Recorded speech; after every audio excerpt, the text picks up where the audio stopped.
Well, this is a game I haven't played in a while. Hi everyone and welcome to Armored Warfare. Before I start with the video, I'd first like to inform you that this is a sponsored video. I have been paid to make it, however this is my honest opinion and criticism on the game. If you would like to try out the game, there's a link to their website in the description of this video. Now, with all that out of the way, let us continue. A few of you that have been around for a longer period of time may actually remember that I have played this game and uploaded its content to my channel roughly 2 years ago. And as you may remember, I am a pro Armored Warfare player, a true unicum at this game. This is not how it works, you little shit. This is not how it works. Die! Oh! Oh my god!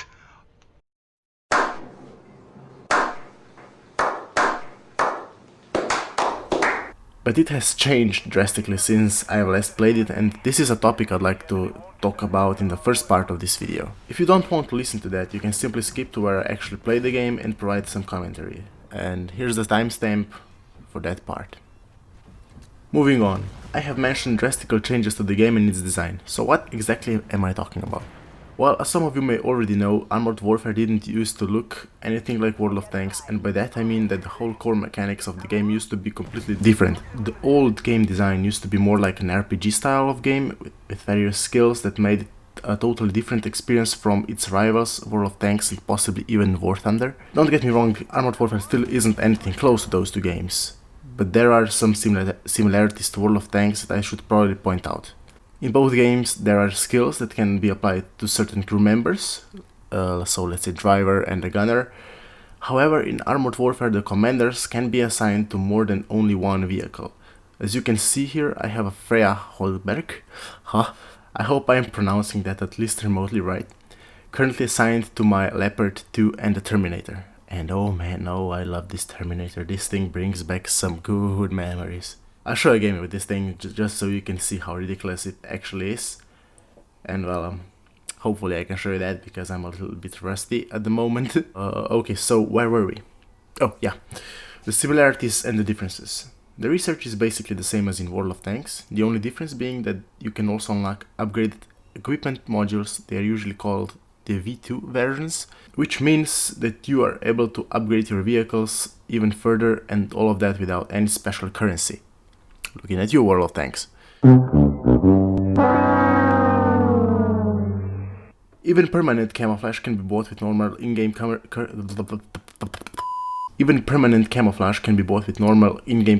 and you'll earn vehicle base paints and decals for free by simply playing the game. This is something that I actually love about Armored Warfare. You can buy whatever you want with in-game money, well, except for premium vehicles, of course. And most importantly, there is no such thing as premium or gold ammunition. The one thing that actually pisses me off in World of Tanks just so often, and it's not even present in Armored Warfare. So a big plus from me here. And that, ladies and gentlemen, leads me to one thing that has bothered me since the beginning: the optimization. Look, I'm not claiming that my PC has the latest and the best hardware there is, but if it can literally run any other present AAA game 2K resolution at more than 60 FPS, I'll say that it's not my hardware that is the problem here. And to be completely frank with you, the game is running pretty decent at the moment, although I'm not hitting 60 FPS as you can probably see. Back in the day the experience was actually horrible, but thankfully there were updates that fixed that. It's still far from perfect in my opinion, but steps towards the game optimization have been taken and probably will be taken again, which is good.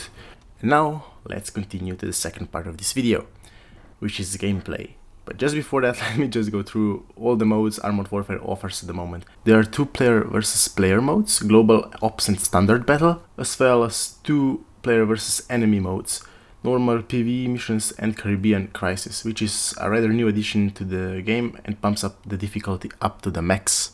I haven't tried that last mode yet, since I believe that I'll just fail miserably there, but I have played all the others. And I believe this was enough talking, so let's just jump into the first game. There's one thing I forgot to mention in the first part of this video, and that is that vehicles in Armored Warfare are equipped with grenade launchers and ATGMs, which adds a lot of variety to gameplay. And remember how I said that the game used to be some kind of an RPG? Yeah, Well, each vehicle type has a special ability which you can activate by pressing E by default. But most importantly, this game has something that neither of World of Tanks nor War Thunder have. And that, ladies and gentlemen, is toggleable lights on the vehicles. Like, yeah boy. I know for a fact that War Thunder players have been asking for this feature for a long time now, and guys, I think you might have been playing the wrong game the whole time. But in all seriousness, that is kinda cool, so yeah. Okay, so let's see in what kind of trouble I got myself in here. So welcome to the first match. This is MBT-70, experimental tank developed by Germans and Americans. This mission didn't last very long for me, and this is why. That's a shitload of enemy tanks. Well, vehicles, armored vehicles actually, because those are not really tanks. But yeah, just look at all of them. My health is actually not going down at the moment, because I'm very well angled. I'm more worried about those two guys up there, down there, sorry. But yeah, as you can see, there's quite a clusterfuck of vehicles here, and there's more to come. Holy shit. Here I am actually saying it. I accidentally recorded I actually recorded my microphone as well, so basically holy shit. So yeah, there we go. Everyone's shooting at me, and I think he was like, maybe this is not a bad position actually, because I can tank some damage. Oh wait, no, there's everything gone, and I'm dead. And that's it for me. So as you can see, the AI is not that bad at all, and that was not even on hard difficulty. Moving on swiftly, let's show you a good game in a Terminator. That was the only game I actually played in a Terminator, just so you kind of get a feeling of what I was talking about earlier. Oh, I should probably mention that I didn't get a decent game in player versus player because there's simply not enough people online, so everyone is just playing the PvE modes, which I can actually understand because they're pretty tense at times, and difficulty can be a real problem here. I mean, they're not impossible, they're just, since I haven't played this game in a while, I don't really know the maps anymore. I can remember this map, but I got kinda lost here because I thought I was gonna go to the right side here so I can engage those targets earlier. But unfortunately, for some reason, I found myself on the left side of the map, on the western side of the map. So yeah, let's just talk a little bit about the Terminator and why I love it. So it has twin rapid-firing cannons, as you can see, they're mounted on a turret, alongside 4 ATGMs, which can fire in rapid succession. I think it's like 2 seconds or it says there up there 4 seconds for each rocket, and then it reloads it in 18 seconds. And you can switch between ATGMs and the normal ammo, I mean the cannons, simply by pressing 2 or 1, or in this case 3 because I have some high explosive loaded as well. And the switching takes, I think it's 2 seconds. Here we have to, as you can see on the right side on the screen, you have different objectives. You have the primary objective and you have the secondary objectives. Spoiler alert: we are going to fail most of them, because I honestly didn't have much idea what I was doing here. And this thing is not very fast as well. As you can probably see here, we are not going very fast. It's 40 kilometers an hour, basically, and the fact that I kinda mess up here also didn't really help. I thought I was able to go down there, but yeah, it's kind of a cliff, so that wouldn't really end well if I try it. And therefore I had to go around this whole area Yeah, I already told you I was kind of lost on this map, but then it gets better at the end. And as you can see, we have already failed kind of a primary objective. There are missions where you are not able to fail even one of the primary objectives because you would lose a game, the whole match. But in this case, we were actually able to lose 2 out of 3 of the objectives, and we still made it. We still completed the mission in the end. Oh, and this is the spotting of Armored Warfare. As you were able to see, the guy was not actually lit up like in this. Oh, holy shit. Yeah, there are some vehicles that can go very, very fast in this game. I think it's more than 100 kilometers an hour as well.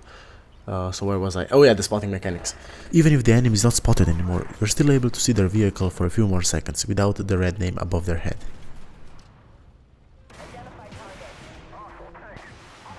And there we go. The bloody missiles.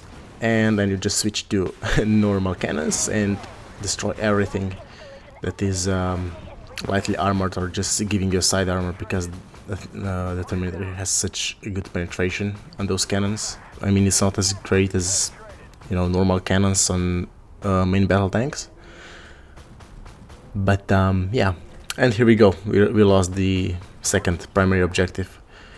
And now we have to go to the middle one, where the rocket is located. Oh, and here's the damage model as well. As you can see, I was doing like about 5 damage, so that means that when you're shooting at the module, that is not very important. So let's say at some optic spot or something like that, that is not really a weak spot, you will deal damage, but just a small portion of your actual damage, your potential damage, probably like 5% or something like that. This is actually to balance the game, I believe. So this whole module damage is something I really like in this game, because it doesn't just punishes you for having weak spots on your vehicle. I mean, you can't really affect that, right? So yeah, it doesn't really punishes you for that. I was mostly shooting at lightly armored targets, and you'll see why in post results. It may look that like the AI is not very competent in this, from this perspective, when you see them like not even angling the armor or not even trying to point their front at you, front armor. But the game kind of makes it up for that by just giving you a shit ton of enemies to shoot at. So yeah, they can basically swarm you if you're not very careful, which actually has happened before. This is, yeah, as I've shown already. This is where it's gone kind of quiet. I just went searching for that last. I thought that he was last guy, and here's the expeditioner tank again. Now, here I just used my ATGM. And then I realized it's going to be reloading, so back to cannons. Perhaps? No? Yeah? No? Just, yeah, shoot, yeah, good boy. Okay, so because the armor wasn't angled, I was just able to penetrate it without any problems. There. Now, we've spotted some more enemies there. That Ramka 99 is basically a Terminator. That is actually a Terminator.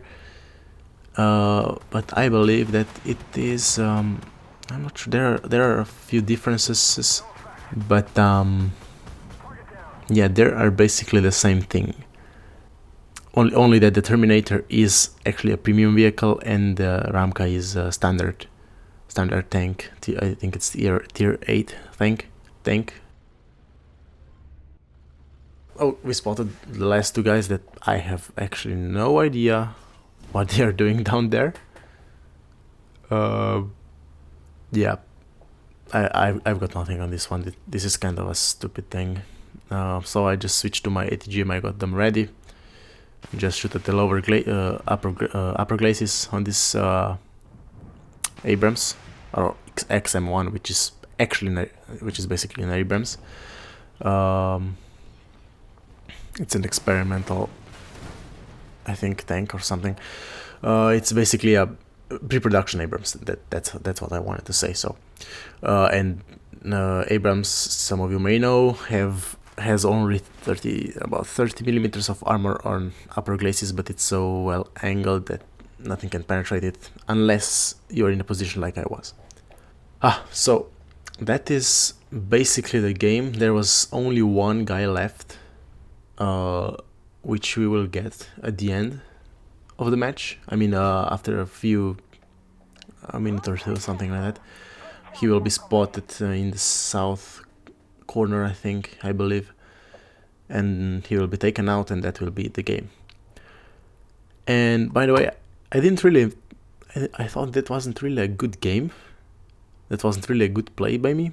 But let's just see the results.